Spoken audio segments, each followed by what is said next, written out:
The Blast from Our Past Network. This is William Sadler, and you're listening to Podcasting After Dark. Supernatural, Halloween, exploitation, slashers, and everything in between.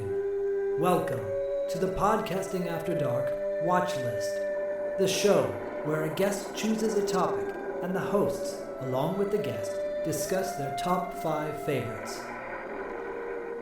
Light a candle, hide your Ouija board, and enjoy the Podcasting After Dark Watchlist.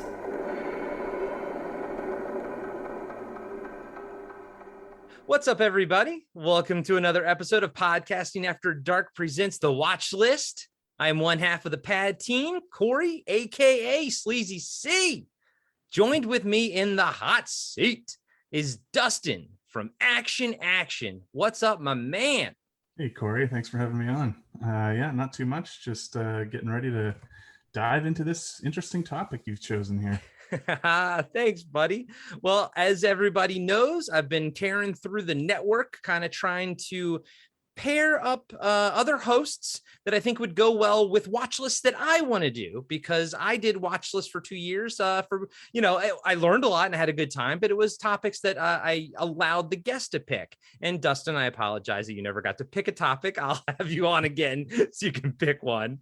But I was excited to have Dustin on the show from Action Podcast. Not only are they our brothers up north and also brothers in the network, but I do love what Dustin brings to the conversation on Action. As before we jump in, Dustin, can you explain to everybody what Action Podcast is all about and what you guys do over there?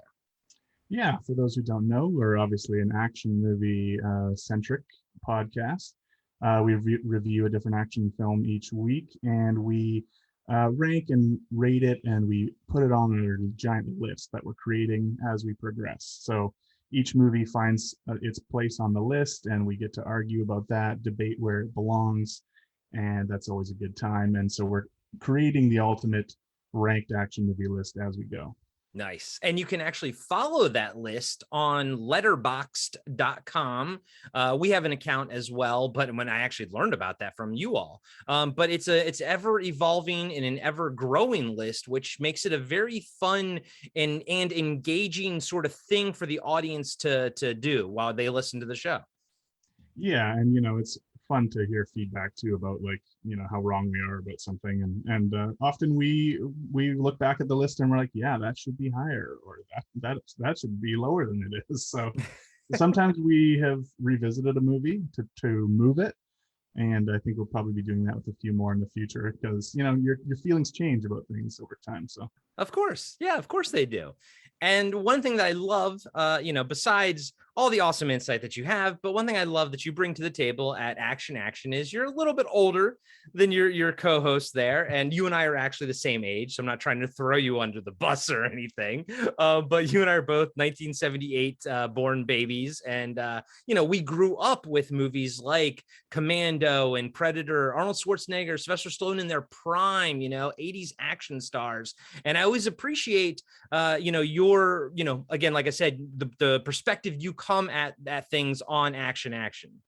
Elder, I like to call myself the elder statesman. Yeah. No, they just give me shit for being old. But yeah, it's fun because my co-hosts haven't necessarily always seen these movies, or maybe they saw them later, at a different period of their life than the way they would have hit us, when we saw them renting them from the video store as kids and stuff. So it's fun dynamic to have different perspectives coming at these things and looking at them with hopefully fresh eyes.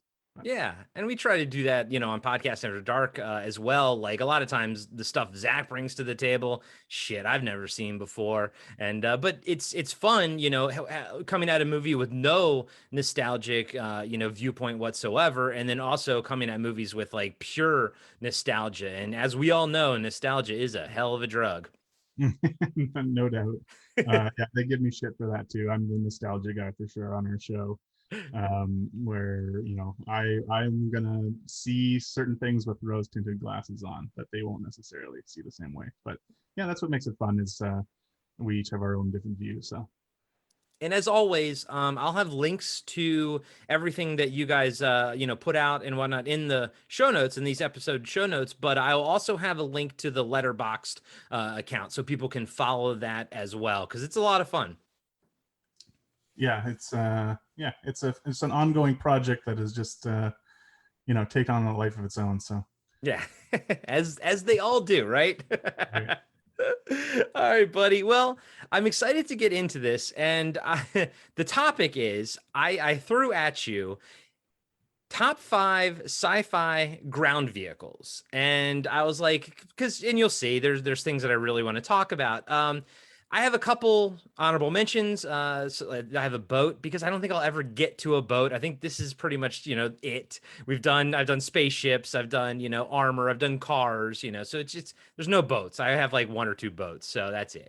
I'm not going to do a simple boat episode. There's not going to be a full-on boat episode.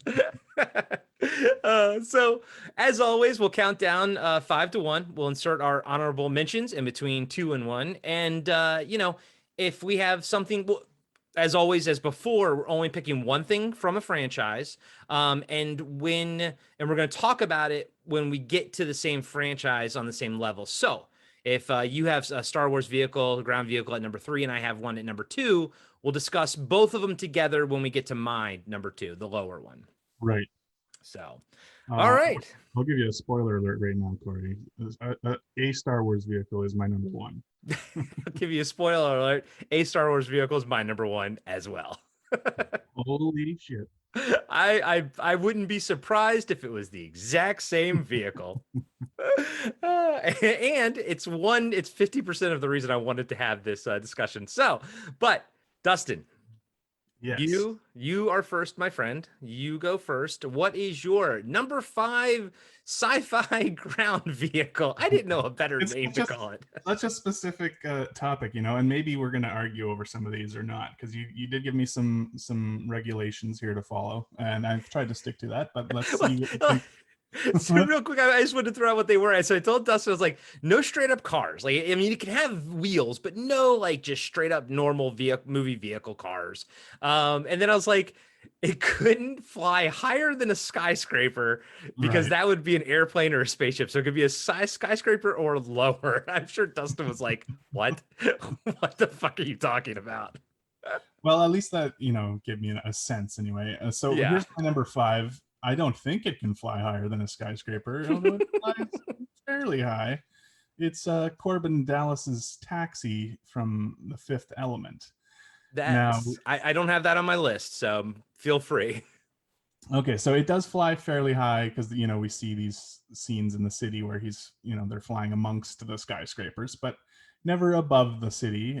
He's always flying in it, and that's one of my favorite sequences from that movie, which is already a very colorful and just sort of bombastic film. But that sequence with him escaping with, oh no, all of a sudden I've gone blank on Lilu, yeah. When they're escaping his cab and they're being chased by the police, and they've got to go down into the sort of sewer area or whatever it is. But yeah, just exciting, really fun. I mean, it's a cab, but obviously it's a flying car at the same time. Yeah, just one of the more memorable sequences for me from that movie. And I always liked that sequence, and I liked that cab car because it gave me shades of Heavy Metal. Remember the New York City part where the guy, Harry or whatever. It reminded me of his cab car, Right, and even thinking of just the Heavy Metal, the comic magazine that used to come out, always had kind of very vibrant, crazy science fiction stories in it that were somewhat reminiscent of like the city that you see in The Fifth Element. So, well, and Mobius famously designed a lot of the stuff in The Fifth Element. And if you're a comic book reader, you can always spot Mobius's art style because he gives everybody these cone hats. And the best like sort of the way to see that in Fifth Element is the cops have those like helmets that, And I mean, he did a lot of design work for Star Wars as well. And they even in the Loki show, they made an homage to Mobius with Luke Wilson's character, or Owen Wilson's character. Oh, that's cool. I haven't actually watched Loki yet, so that's something to look forward to. Oh, spoiler alert. Oh, no, Sorry. It's my fault. I'm not up on these Marvel shows. I gotta catch up. That's all right. Hey, man, there's way too much content out there. But this is perfect because this was specifically. So, again, spoiler alert. Actually, you know what? I'll just talk about it now. It's going to be one of my honorable mentions. But Deckard's flying car from Blade Yeah, Runner. the spinners, right? Yeah, and so I was like, you know what? That's a ground vehicle. It's flying, but it's not. It's not a That one flies spaceship. very high, doesn't it? Though. It kind of does, yeah. But that was the reason I told Dustin. I was like, it can be a hovering vehicle if you want, and I would call Corbin Dallas's, car a ground vehicle, even though it's hovering, basically. Yeah, it's like a hover car, I guess. Yeah. Good pick, buddy. Good pick. Again, sometimes we're going to get a little weird with what we figure a ground vehicle is. In this particular version, I'm quoting vehicle because I don't know if it's quite a vehicle. It's human shaped, but it's a giant robot. And I'm talking about the Jaegers in Pacific Rim, specifically Gypsy Danger. Nice. Yes, I had considered those for sure. Yeah. I wondered if you would count that or not. And it's actually the newest thing like on my list.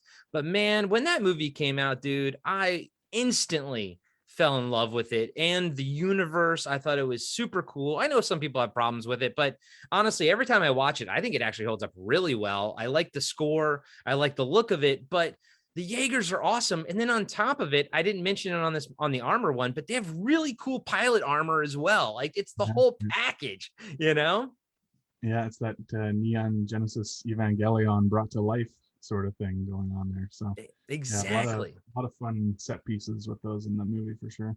Yeah. And I mean, guys and gals, don't go out and see number 2. It was not that great. Yeah, one, a little rough. Did you see Pacific Rim in the theater when it came out? I didn't get to see it in the theater, actually.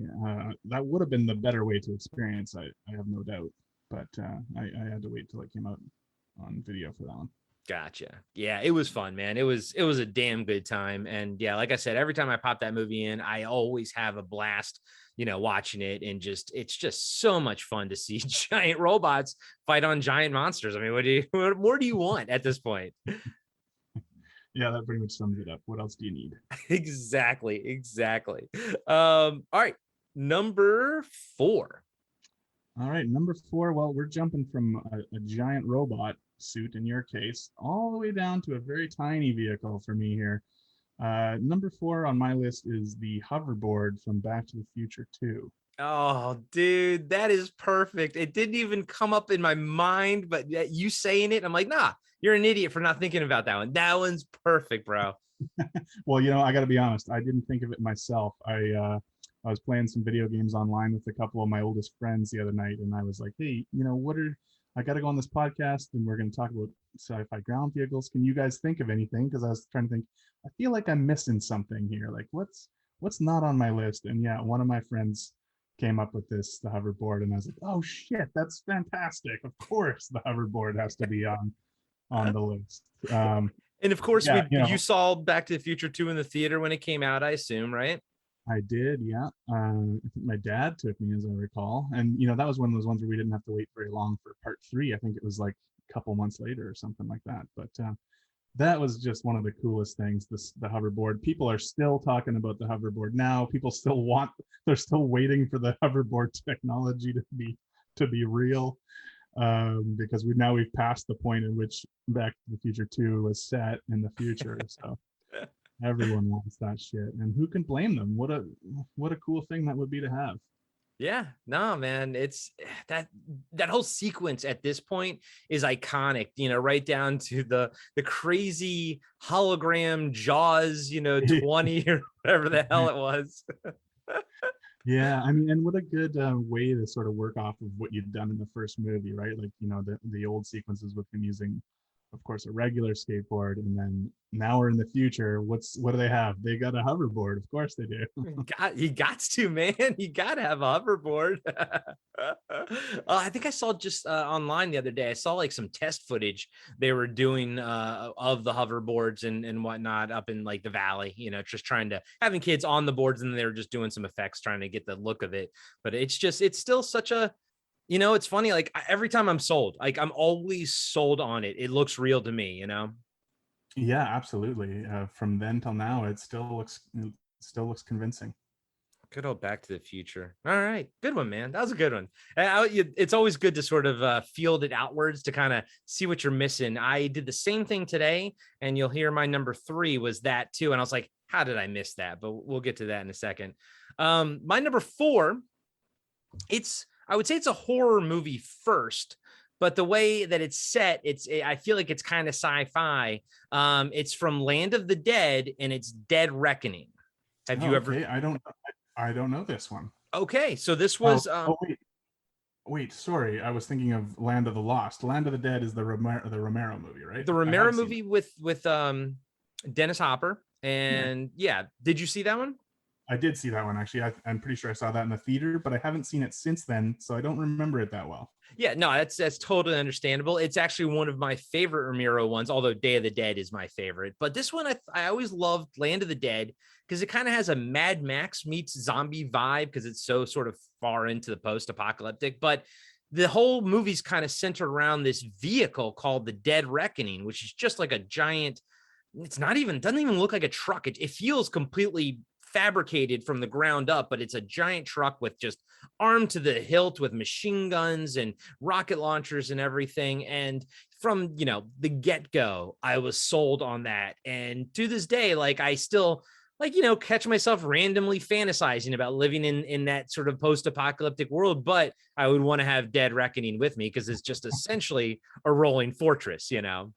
Right. Yeah, no, I'm gonna have to rewatch that movie and I've been thinking that as well, because it's the only one of the actual Romero Deads that I don't really remember at all. So yeah, I got to revisit that and see this vehicle you're talking about. Mine was always my favorite growing up as a kid was always Day of the Dead. Did you have any preference over like night, dawn, or day? Man, it's actually really hard to choose between those three. I think I would have to go with Dawn, but night and day are both incredible as well. So, Yeah. And they're all as different as night and day. yeah. Dad jokes, and I'm not a dad. I think it's Dawn for me just because that's the one I've watched the most times, and I think probably the first one I saw of them. So.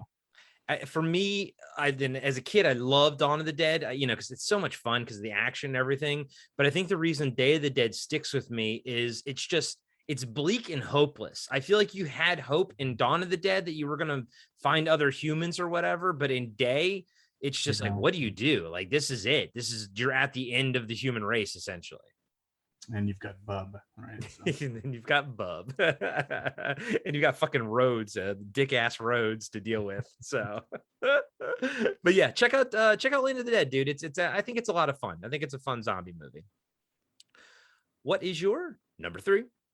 Number 3 on my list. Now, I don't actually know the official name of this one, but it is the Doof Warrior vehicle from Mad Max Fury Road, which is the the one with the guy with the guitars and the giant amps on the vehicle, and they're storming through the desert, and he's just ripping metal leads while they go out on their apocalyptic raids.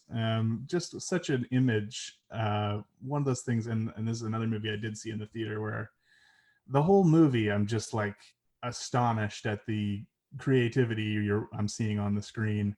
And what Miller is pulling off, but that vehicle just stands out as just being so over the top and so absurd. This guy is almost just like he's just like sort of the moral support, I guess, for the actual warriors. He's just playing sweet leads for these guys. Yeah, dude, I think I've talked so much about how much I love that movie, but I think you nailed it on the head when you said you were just astonished. That's how I felt the first time I watched it. And almost every time I watch it, I feel that way. I'm like, how does this exist? Like, how did anyone make this movie? It shouldn't have happened. And but it did. And it's amazing that we live in this timeline that it actually did happen. Yeah, and I mean, and shout out to our list. This movie still sits at number 1. Now, I don't know personally if I was making the list myself, if I would have it at number 1. But we all 3 of our ratings have to come together to create the final rating, and so Mad Max Fury Road is still number 1 on on our list at this point, and it's a phenomenal movie. And if you haven't seen it for some reason, you must. I mean, you have to. I had also thought about the Interceptor from the Road Warrior, but I was like, well, maybe that is a straight up car, and then I'd be breaking your rules. But the Doof Warrior one is perfect, and and if you haven't seen the Conan O'Brien sketch where he's going down to San Diego Comic-Con, I think it was the year that I think Fury Road came out, and he spoofed that. I mean, it's almost as good as the movie itself. I think I did see that. I'm gonna be on YouTube later tonight and make sure I've seen that. just picture Conan O'Brien in that red suit doing the exact same thing, and you pretty much have it. Good one, buddy. That's a fantastic one and a fantastic movie. I've said it multiple times, but I went to a real tough spot in LA. We're talking like just Bad News Bears, and the only thing that literally kept me alive was that movie. When it came out on Blu-ray, I literally had it on 24/7, just on the couch, mentally dying every single day, and it was the only thing that kept me alive. So there's always always going to be a special place in my heart for Fury Road. You're painting such a appealing picture of living in Los Angeles.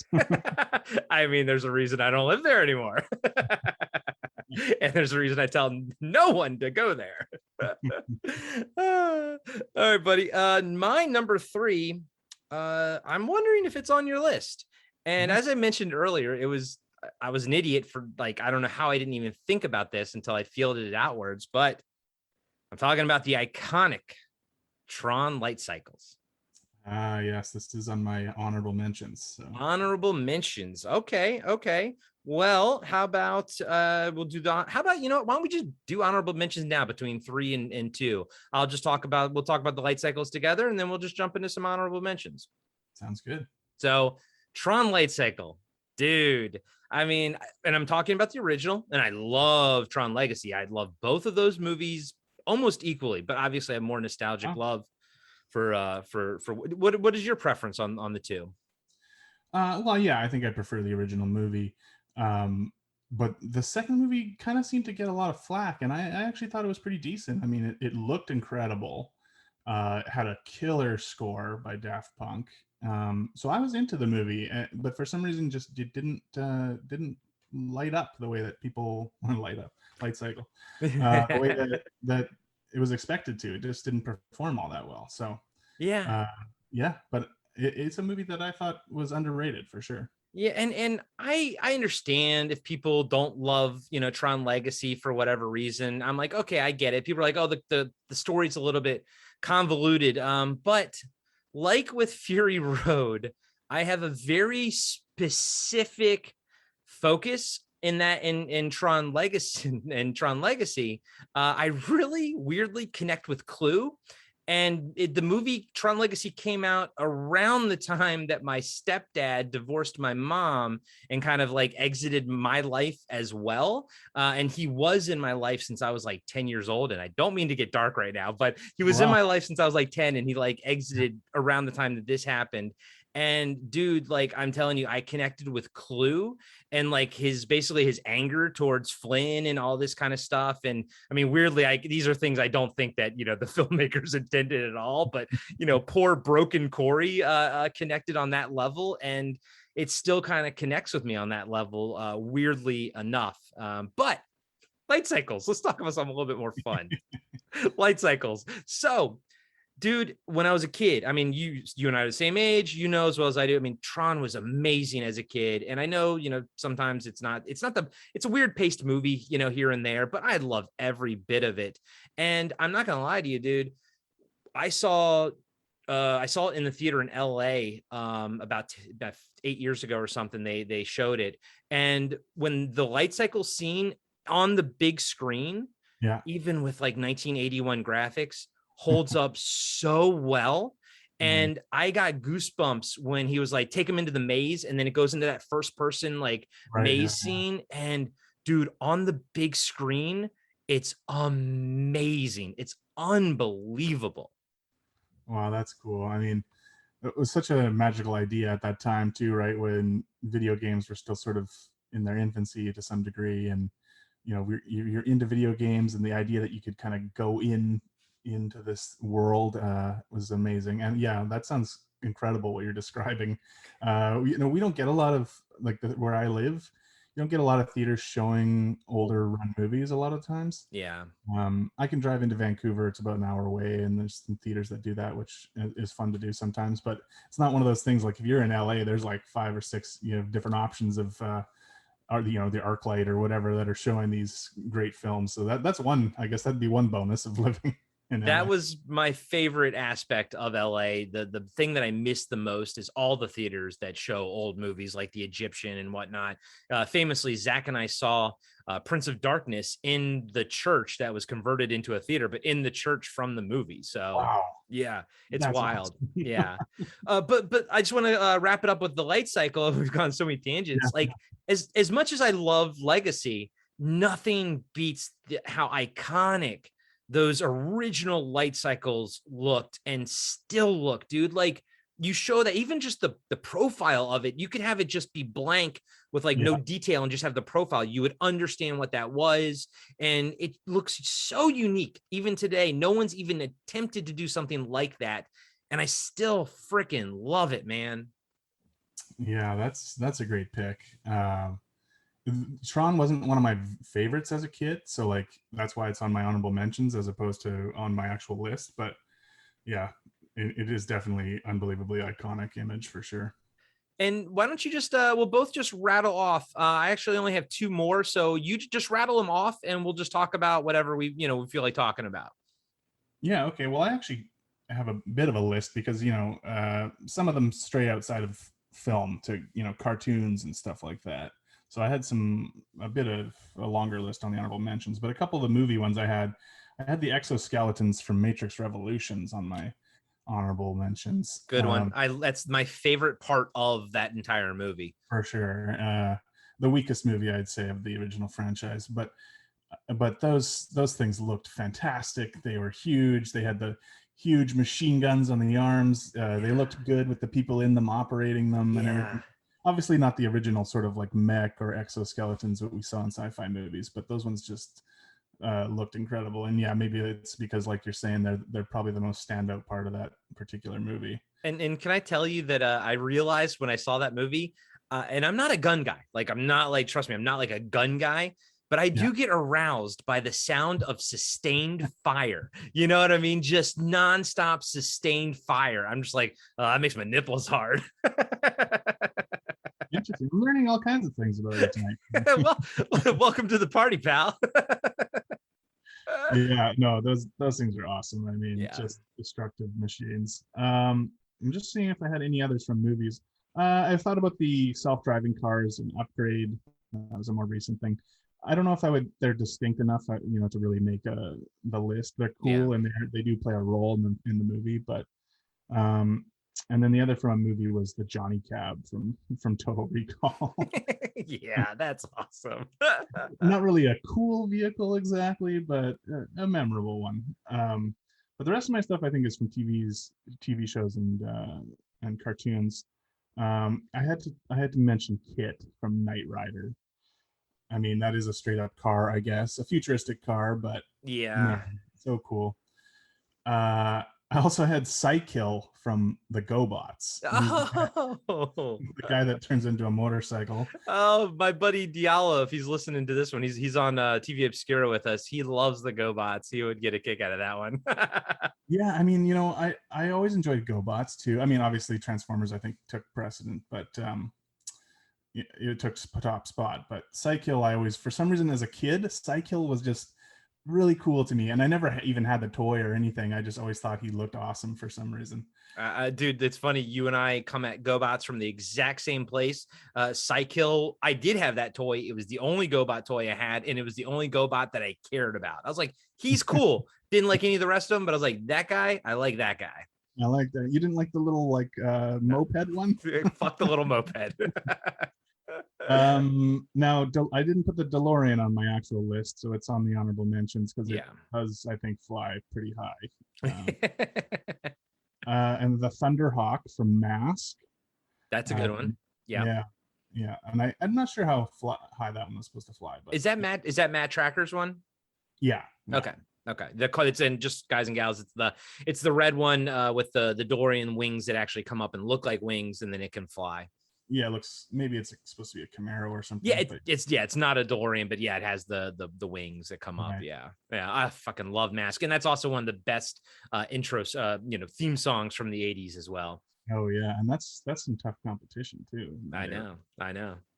The Terror Drone. Ah, Ninja Turtles. That's a ground vehicle. that Is it not? No, you're right, dude. You're right. You know what? I would even push back and say, you know what? If you wanted to go with Krang's suit for Krang, I would give that ground vehicle. It's same as a mech suit, you know? Right. Yeah, that's a good point. Yeah, Terror Drone. I mean, that thing is just awesome. Yeah. Another toy, of course, I never had. I never had No. big play sets and stuff as a kid, but man, that's one everyone wanted, right? Yeah. Cobra Hiss. Those Yes. are the tanks, the little tanks with the treads. I mean, there was so many GI Joe vehicles you could have mentioned, but those ones for some reason were always just looked really cool to me. The Cobra Hiss and the Trouble Bubble were like my two favorite toys that I had for GI Joe back in the day. Oh yeah. See, that's another thing. I had lots of GI Joes. I don't think I ever had a single vehicle for GI Joe. So it was always something I had to play with at other kids' houses. But yeah. Turbo Teen. Now this is a deep cut. You ever heard of Turbo Teen? The cartoon, right? Yeah. Yeah. Of course. Okay, so when I was a kid, for some reason, Turbo Teen was like my favorite. Like, even though it was only on, I think, for one season, and it got canceled because nobody gave a shit about this show. He had to get wet, right, to get cold water. Yeah, get cold water to turn into a car or turn back into a kid. I can't remember exactly the mechanism, but for some reason I just loved this fucking show, and I would make sure I watched it above He-Man and Transformers and everything.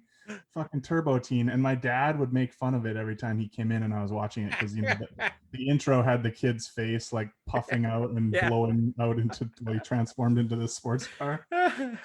But I had this weird thing for transformations when I was a kid. I really liked seeing the process of a transformation, whether it was a Transformer or like the Incredible Hulk or something. So I think that's why I was super into Turbo Teen. But we're learning a lot about you too, as well, buddy. Right? Yeah. Does he count as a vehicle though? I mean, he's a person. No, because you're inside of him. You're in him. Inside of a person. Yes. It's weird. This is a different Star Wars vehicle that I didn't make my list, and I hope it's not the one that's on your list. It's the speeder bikes. Okay. Yeah, it's not on my list, but yeah, I like those. But we'll keep the Star Wars discussion to our number one, because we both know it is there. Man, those speeder bikes, how fucking cool are those? They're fucking awesome. And I'm sure you and I both Return of the Jedi. That was so influential as a kid. Yeah, and I mean, like, looking back now, it's definitely my least favorite of the original trilogy, but at the time as a kid, fucking absolutely loved it. I don't give a shit. Ewoks, give me all of it. But those speeder bikes, man, I always wanted to ride a fucking speeder bike. Hopefully not crash into a tree at 100 miles an hour. And for me, icing on the cake was the biker scout armor, because that's my favorite stormtrooper armor is the scouts. I think they're cool as shit, man. Awesome. Yeah, and there's so many iterations of stormtroopers, but they are definitely one of the coolest. They had their own look. And getting down to the last couple here, I had Heat Vision. Did you ever see Heat Vision and Jack? This was a pilot with Jack Black and I think Owen Wilson, if I remember right. No, never heard of it. Or maybe it might have been Ben Stiller. It was only a pilot. You can watch it. It's incredible. And one of them gets turned into a motorcycle. Of course. I think Jack Black is the voice of the motorcycle. Heat Vision. Of course. Fucking hilarious. Track it down if you haven't seen it, because it's really funny. Okay. Didn't make it as a regular TV show. Sorry, last two. Attack Track from He-Man and the Masters of the Universe. Yes, that's a good one. Yep. The treads that kind of roll over and almost like it's walking and rolling at the same time. Again, He-Man, tons of memorable vehicles for me anyway, from that show. So that was the one I just wanted to pick one. Did you watch Revelations? I did, yeah. What did you think of it? I thought it was decent. I'm interested to see where it goes from here because it felt like a prologue to me to Yeah. whatever the actual series is going to be. Yeah.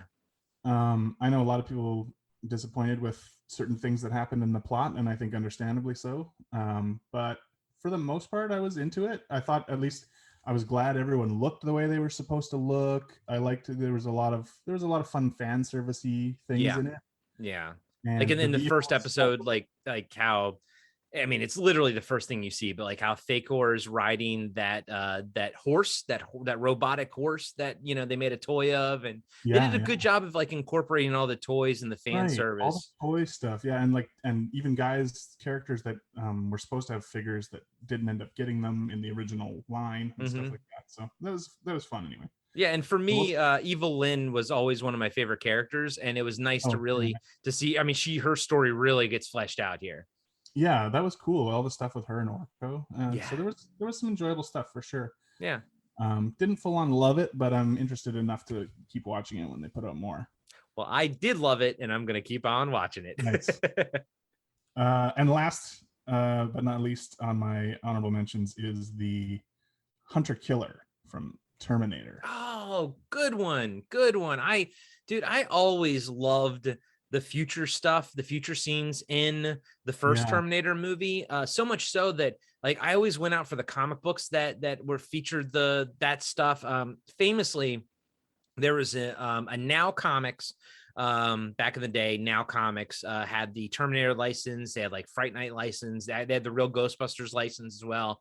Nice. But Alex Ross did a 4-issue Wow. series with them called like, you know, Future War or something like that. But it's fully painted, you know, by him. And Yeah. it's the story fully takes place in the future. You see how John Connor and them all basically fight, you know, get to Skynet and everything.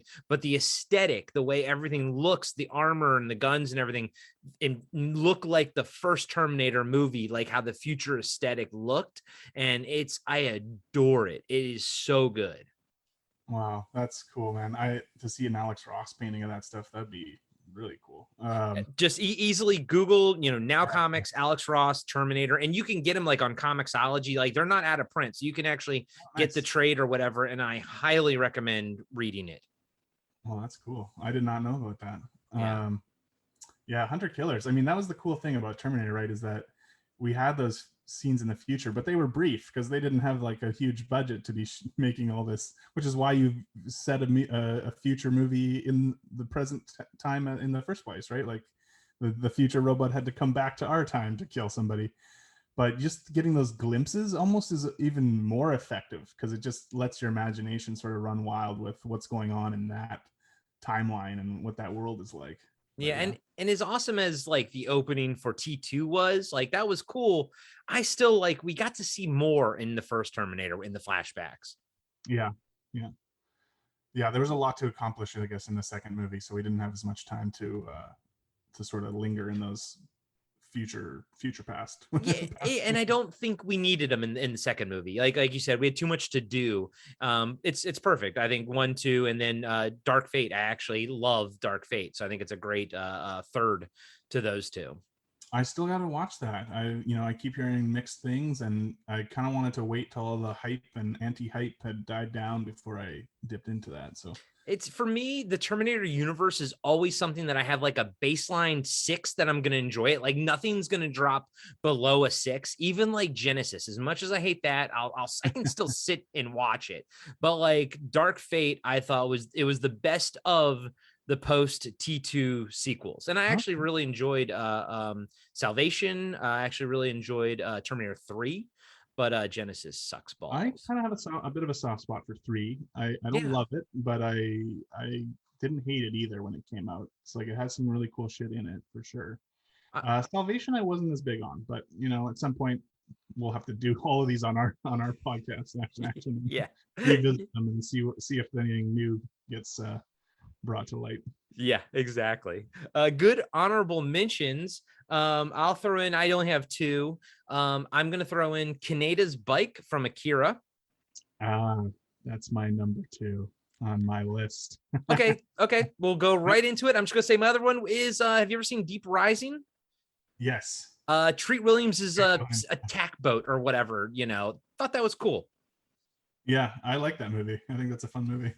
Spoiler alert, Zach has it. We're gonna review it at some point whenever Bodie unwraps it. So it's like one of like 6 movies that he has over there. So we will be reviewing Deep Rising on Podcasting After Dark. I just don't know when. Yeah, that's one I've been wanting to do on our show as well at some point. And that's a fun one. But you remember the boat though, right? The boat's super fucking cool.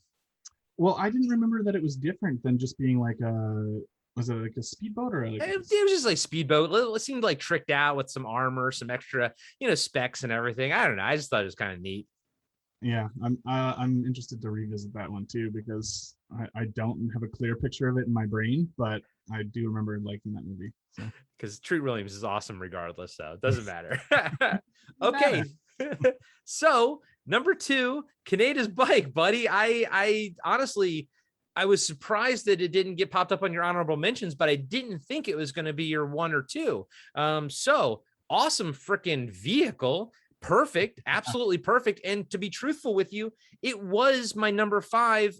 But whatchamacallit bumped it the light cycle because I was like, they're kind of both bicycle-y, yeah. Future bikes, yeah.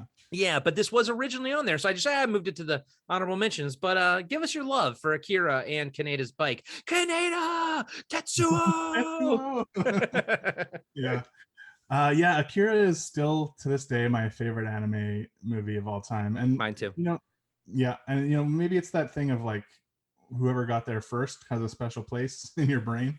And I've talked about this a little on our show, but it was the first anime that I saw, at least like that I knew was something called anime, because I'd seen maybe some Robotech, and obviously Transformers was based on some Japanese toys and stuff like that as well. So we've seen that influence even in America and North American cartoons and stuff. But this was the first thing where I went to the video store and was like, what is this cartoon that looks like that is for adults? It's rated R. That was a new thing at the time, and I rented it off the shelf and watched it, and I was like, oh, there's blood and gore and all this crazy shit going on. And it's a movie I've revisited many times over the years and still not totally sure entirely what the fuck is going on in that movie. This is a movie I did get to go and watch in the theaters, though. Last summer, my wife and I, we did make a trip out to Vancouver and got to check it out in the theater there while there was a lull in the pandemic, and you could go back to theaters for a little while before it kicked back up again. So that was a great experience as well. But yeah, the bike, Kaneda's Bike, so cool, looks so fucking awesome, super iconic. He's got, of course, his matching, red bike jacket. And, we don't even get necessarily a total sense of everything it can do or how it operates. But, you see as a kid, you're watching this cartoon and there's all the cool panels and gadgets and buttons, and it just looks awesome. The sort of trace of light that it leaves behind as it's zooming into Neo Tokyo. I mean, just forever seared in my brain. Yeah, dude. Oh man, it's one of the first animes I ever watched. I still have a soft place in my heart for it. I've seen that movie a billion times and I couldn't tell you what it was about because it's a weird ass story, but I love it. Animation's amazing, but Kaneda's Bike definitely stands out. I mean, a lot of the bikes are really cool looking, but that one is iconic. You can show it to almost anybody, even if they've never seen anime. I think if they were alive during the time, like grew up the same time we do, you could show that to them. They would know exactly what that was from. I think I remember seeing on like YouTube or something like 10 years ago, somebody like actually built one and it was like actually street worthy and everything. It's just, it looks amazing. It's awesome. And like you said, it's got these cool, like, all the bells and whistles are neat and everything, but like, when it's got this electricity that goes around the tire and everything looks really cool. And then just the effect of like the lights that they do, and it kind of do it for all the bikes and everything, but the technical quality of that movie is just as outstanding. Oh, I mean, just the animation alone is unbelievable. All the modern animation is cool, like the 3D CG stuff. There's awesome stuff that they've done with that. But some ways, here I am, and that nostalgia guy. You're just not going to beat that hand-drawn animation. To me, that stuff, that cell animation from back in the day, that's just painstakingly done. And for Akira, I believe, now correct me if I'm wrong, maybe, I don't know if you know this or not, but I've heard that one dude animated Akira. That doesn't seem possible. I don't think that's possible. Yeah, that seems like it would take forever. Yeah, but, no, I think that was a studio, full studio. Yeah, that would make a lot more sense. But yeah, I'm with you, dude. I love that shit, man. That and the hand drawn stuff. I mean, I have a fine arts background and everything. I went to school, in high school, went to like gifted and talented art programs and whatnot, all that kind of stuff. And so like I always appreciate hand drawn animation.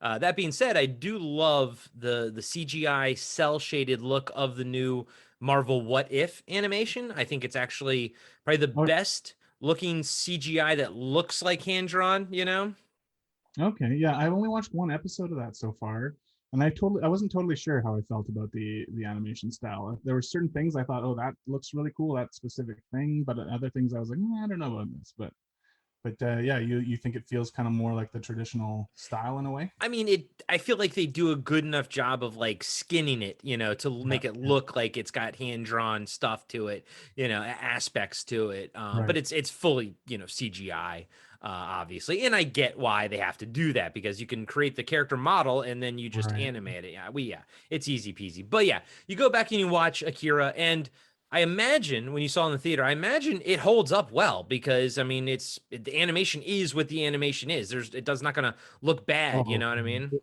was fantastic to see on a big screen for sure. Yeah. Goddamn.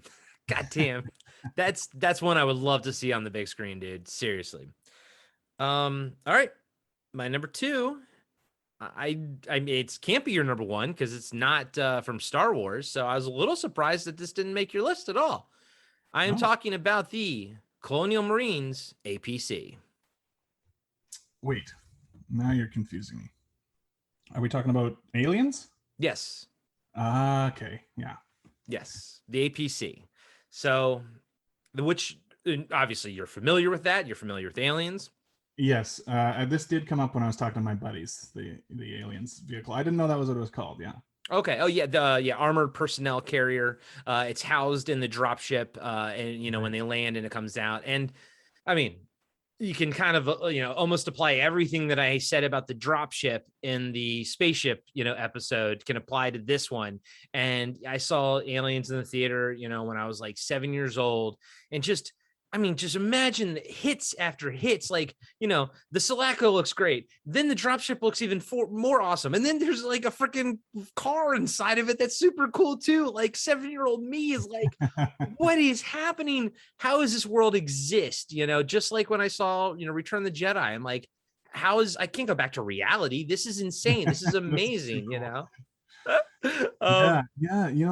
like I say, my buddies had brought that one up, and I was like, I don't, for some reason it's not standing out in my brain as like I can see a picture of it. I remember that they had a vehicle that they came out of the ship and they traveled from like one place to another on the planet in it, but that's kind of all I remember about it. So you got to tell me more about. Well, so it's an armored personnel carrier. So it's supposed to obviously house and move. It's a troop transport, right? But it's got that awesome like Gatling gun in the front with like 2 Gatling guns. And then it's got the little window to the side, and it's really squat. Like it's like short and squat, but still kind of tall. And it's got like a machine gun on the back that's on like a pulley system that can go up or down. And it was built off of it was a British vehicle that they used to tow like airplanes with, and they just basically outfitted the pieces around it essentially. But that was the chassis, was this like tow truck for airplanes, but from the late 70s and everything like that. And they had to gut it, and you could only actually house like 4 people in it. So they had to do some trick, photography when they had to go sort of zoom into it. And then they built a full set, outside of it so they could shoot in it. But they had to do some trick photography because they could only fit like 4 seats in there. And, it's supposed to have like a full bay and everything. But, to this day, I love it. I love that one just as much as the dropship. They go hand in hand, you know, they're mother and son or whatever. You got a thing about vehicles that come out of other vehicles, is what you're saying. I think I do. I think I might. I mean, it seemed like I mean, I know there was an Alien toy line after this, bizarrely after the first movie and stuff, that didn't last very long. Yeah. But man, that seems like stuff that was ripe to have a toy line, even though, you know, obviously it wasn't a movie aimed at kids specifically. It was pretty dark and violent, but just the idea of having that ship, a toy of that ship, and having a toy of the tank thing coming out, like, man, that would be cool. That would have been. Remind me, I did forget one thing off my honorable mentions list. I'll mention right now was the Landmaster from. Have you ever seen the movie Damnation Alley, a late 70s sci-fi movie? It's been very high on my to watch list. Zach has mentioned it multiple times. Is Anthony Edwards in that one? I don't think it's Anthony Edwards. I think it's sorry, now I'm just gonna have to look it up because well, while you look it up, I will say that I know what you're talking about from the movie, that vehicle. And if anything, that vehicle was probably the predecessor to the Dead Reckoning in Land of the Dead, like conceptually. Yeah, I thought of that when you were talking about this Dead Reckoning vehicle. It's Jan Michael Vincent. Sorry, that's in Damnation Alley. Okay. George Papard from the A-Team. Yeah. Paul Winfield is in it. But yeah, so it's not the greatest movie, but it is interesting, and it's a post-apocalyptic world, and they travel around in this thing called the Landmaster, and it's like, yeah, this big sort of elongated tank truck thing. So yeah, similar idea like you're talking about with Land of the Dead. Kind of worth checking out just for this vehicle alone, I'd say. Yeah, no, I think the vehicle is the reason that I want to check that out, and it's a movie that I've heard people mention. I know I should see. And good call, buddy. That's actually a really good call. All right, oh man, number one. There we are, and I guess, do we have the same number one? Okay, how about this? Let's narrow it down. What movie is yours from? Empire Strikes Back. Yeah, me too. Is it from the first half of the movie? It is. Does it have 4 legs? It does. This is the reason that I 2 reasons. This is the reason I wanted to do the ground vehicle. Like, I built the whole thing around it. And 2, we're literally happening. What I was hoping would happen was that you would, you know what I mean? I didn't think it would be number 1. I think both of us would have the exact same number 1. But Dustin, what is your number 1 Star Wars vehicle? Well, it's the AT-AT, the AT-AT, if you prefer.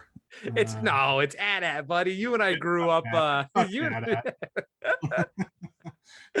no. I mean, how could it not be? I mean, bro. I don't remember the first time I ever saw it, but I can tell you that every time I watch that scene, I feel like a kid again, and my imagination just like explodes, you know, like it's unbelievable. And when I was a kid and we'd have snow days in Maryland, it wasn't too frequently, but it happened. I always watched Empire Strikes Back on snow days because, you know, you had to, and I'd go outside and pretend. You gotta pretend you're in Hoth. Got to, man. But dude, take us into the discussion about the AT-AT itself, man. Wow. I mean, so, you know, the movie kicks off with that battle sequence, and you're seeing that thing. It's huge. It's kind of like combining a bunch of things that a kid are going to love, right? It's a futuristic tank vehicle, but it walks, and it's kind of like a fucking dinosaur, you know, or maybe a dog, I guess. But it just, like you're saying, it just made your imagination run wild that there could be a vehicle like this. Now, I'm not sure it's the most efficient vehicle. I'm not sure, you know, we see them get taken down fairly easily in that sequence. Yeah. Eventually, once they figure out, we can just like wrap our cords around their legs and take them down. I was like, shit. I'm thinking the Empire is like, that was a pretty big Achilles heel that we didn't consider. But it doesn't matter because they just look so fucking awesome. Yeah. And, you know, as I get older, Star Wars is not about the technology, you know, it's not about like how functional it is. It's about how cool it looks. Right. And dude, the AT-AT is like from top to bottom. It's so awesome looking. Like, not only was that cool looking, but we got to see like snow stormtroopers looked different.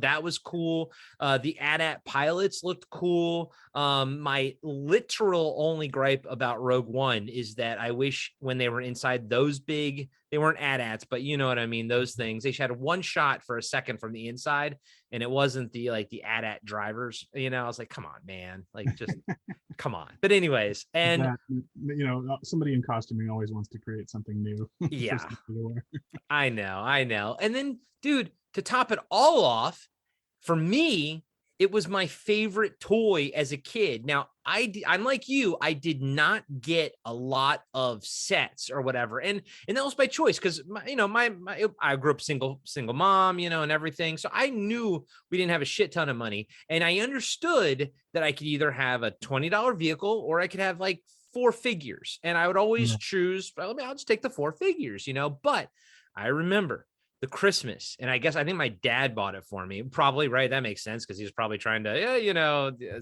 the 80s thing. Anyways, dads and divorces, yada yada yada. Watch any 80s movie and it'll be a topic that's dealt with. But it was the greatest toy I ever got. The greatest fucking toy. And to this day, like if I see that in the store, I don't have mine anymore. If I see it in the store, it's like, you just look at him, it's like, it's amazing looking. It's amazing. And it was so much fun. And it was such an awesome toy with so many like play features to it. Did you have that one, or did you play with that one when you were a kid? I think I got to play with it because my neighbor, a good friend who's still one of my best friends to this day, Andy, shout out to him if he ends up hearing this. But yeah, he had almost every Kenner Star Wars toy in existence. God, I hope he still does. He doesn't. Oh, Andy, you fool! I'm sure I lost some of them for him. But yeah, he had like all the figures and almost every vehicle and playset that they made, so it was crazy. So it was, you get to run across the street and play with all those things, Millennium Falcon and whatnot. So even if you didn't have a toy, your friends or your neighbors or your cousins or somebody might have it. You get to play with it at some point, even if you never owned it. Yeah. I was that way with like the Ewok play set and whatnot. Yeah. I played it at like a friend's house. Yeah, dude. Yeah, I had a friend, my buddy Luke. He had like the Terrordrome. No, the G.I. Joe one, the Cobra one. He had that one, but he didn't have the flag, the USS flag. No, who had the flag? Nobody. Nobody had the flag. Right. That's insane that like they thought that like that was a viable thing that you could sell. Like nowadays, Hasbro does those like HasLab things, and like, and that's, I feel like that's the smart way to do it. You just pre-order it and you just make to whatever's been. You've sold them all, yeah. Exactly, and they did that with the Razor Crest from Mandalorian, and they did that. I think the first one they did was Jabba the Hutt sail barge, to scale to like the 3 3/4 inch scale, and that thing's insane, dude. I I don't have the money to buy all these things, but I'm glad they exist. But, right. Right. I will say that I did pre-order the HasLab Nerf pulse rifle because I don't have the money for that, but I need it. Well, we all have our breaking points. And dude, like to roll it back to Star Wars and everything, like I would have even considered the snow speeder like a ground vehicle because it doesn't go into atmosphere, but that's also like one of my favorite like Star Wars semi-flying vehicles as well. Like just all of that, man. I loved the turrets on Hoth. Like the entire Hoth aesthetic is 100% my jam all across the board. Well, that was that's one of the cool things about Star Wars in general is that you're expanding the universe each time you do something, and you're seeing a little bit more of the world and how it works. The world building is progressing. Like, so we know what stormtroopers look like, but oh, hey, by the way, there are different kinds of stormtroopers because there's different divisions to this huge fucking Imperial army. Like, of course they have different types, right? So yeah, all that ways that movie built on that stuff is genius, of course. And I was talking about it on the armor episode. It's like nowadays, Disney would like fabricate every piece of costume that there is, but back in the day they would actually use stuff. So like all the Hoth Rebel troopers, you know, those goggles are just Oakley ski goggles, you know, that they're all wearing. But Right. the way it all fits together with the full package, I mean, I love the way the Rebels, that's my favorite Rebels, like everything, dude. I love the way they look. Yeah, I mean, and that's my favorite Star Wars movie, period, still to Yeah. this day, Empire. But yeah, that's just tremendous. The AT-ATs, how can you beat them? These giant fucking stomping monster machines shooting lasers out of their faces. I mean, it's both of our number one. It's the reason I wanted to do this list. I mean, I couldn't be I can see happier that now, working backwards. How you? yeah, I couldn't be happier that it was your number one. I mean, this is like, it couldn't be more perfect. And I assume, you know, you grew up, you're up north and everything, the Great White North. I assumed you had a lot of snow days when you were growing up. Did you pretend you were on Hoth? We had, oh sure, yeah. We had our share. Where I live near Vancouver, we don't get a ton of snow usually. So, but when we did, it was like a big deal that we really got into it. And yeah, you'd get some snow days and, you know, some days off of school and stuff sometimes. And yeah, for sure, Hoth. And then that, like I said, with the neighbor, you could take those Star Wars toys and play in that snow. And that's probably where some of them got buried and lost. Melted. Yeah, exactly. And I always I'm a sucker for like toys that like for GI Joe stuff, like toys that, like, if it was a boat, they actually floated, you know. And there was even from some snow stuff in GI Joe, they came with skis and stuff, and they worked like all in the snow and everything. And I also loved the Cobra Snow Trooper guy. I was always a snow kid. I loved snow, and it's because of Hoth. It is. Wow. Did you get a lot of snow? And you said you grew up in Maryland?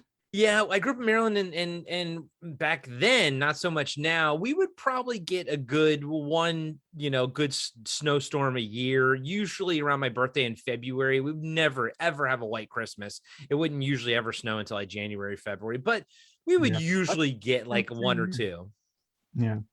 Similar here. Usually, yeah, you'd get your snow in later after Christmas. Every once in a while, we have a white Christmas, and it would be like the biggest deal, of course. But. I didn't realize you were in Vancouver, so you're right basically above me, essentially. Right, yeah, because you're in Oregon, right? Yeah. I, for some reason, I thought, because I know Tim and Dean, I think they're more central. Talking back, they're Manitoba boys. Yeah. Okay. So they're kind of more in the middle. Okay. They're considered west, but yeah, they're in the middle. But is it all of you guys are all up there near each other? Yeah, we're all in the same town here. Yeah. Oh, that's so cool. I hope one day that we all like can like go to a podcasting thing or convention or something and like all meet up and like get together. It's hilarious that, you know, none of us have met each other, you know. the way of the world nowadays. I guess so, my friend. I guess so. Guys and gals, this was so much fun. You guys didn't hear it, but Dustin and I had a hell of a time getting this episode off the ground. But you know what? It was absolutely worth it. I love the conversation, dude. I loved everything that you brought to the table. And I knew, like I said, I knew in my gut you were going to be the right choice for this one. And I think I was right. Thanks for having me. It was definitely a fun time. Oh man, of course. And of course, please plug action for everybody again. And whatever Dustin says, just know that I will have links in the show notes for y'all. Yeah, so action. You can find us on, you know, wherever you get your podcasts, Spotify, Apple Podcasts, everything. And we have a YouTube channel that we barely use, but every once in a while we'll pop up a funny video on there. We're on Letterboxd at Action, and Instagram is mainly where we are hanging out. Action Podcast. And we do different funny stories. We do a quiz night every week. We do a fight night thing where we put up different characters versus each other, and people can choose who they want to win and all stuff like that. So we're having some fun over there too.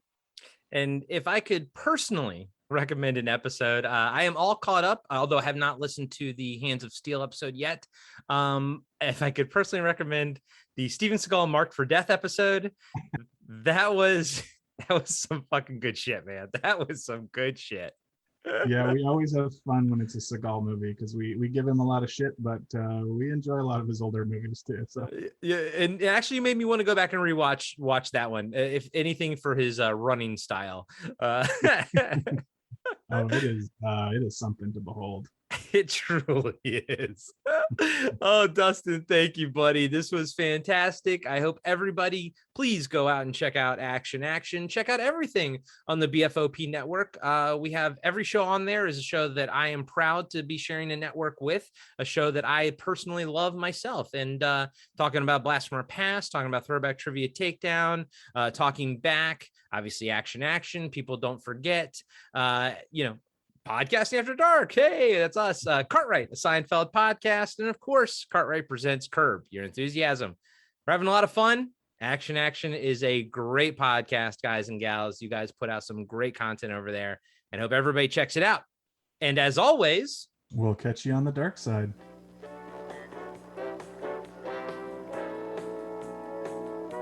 Join the Podcasting After Dark Patreon community to unlock exclusive monthly content like cast interviews and a fan feedback show. Plus, you get every regular episode of Podcasting After Dark completely ad-free. You can also support the show by rating and reviewing us 5 stars on Apple Podcasts and by recommending us to your friends.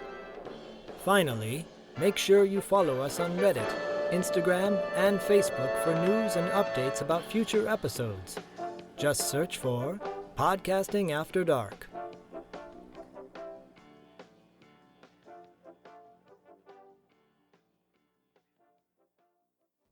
I'm John, and I'm the host of Action. Every week, I'm joined by James. Heyo. And Dustin. Hello. And each week, we review, debate, and rank a different action movie. We're creating the ultimate list of action movies. From awful to awesome. So if you want to hear 3 more white guys with beards talk about action movies, and argue about where they belong on our list, and decide you hate us because we made fun of your favorite movie, join us every Tuesday, and you can find us on your favorite podcatcher.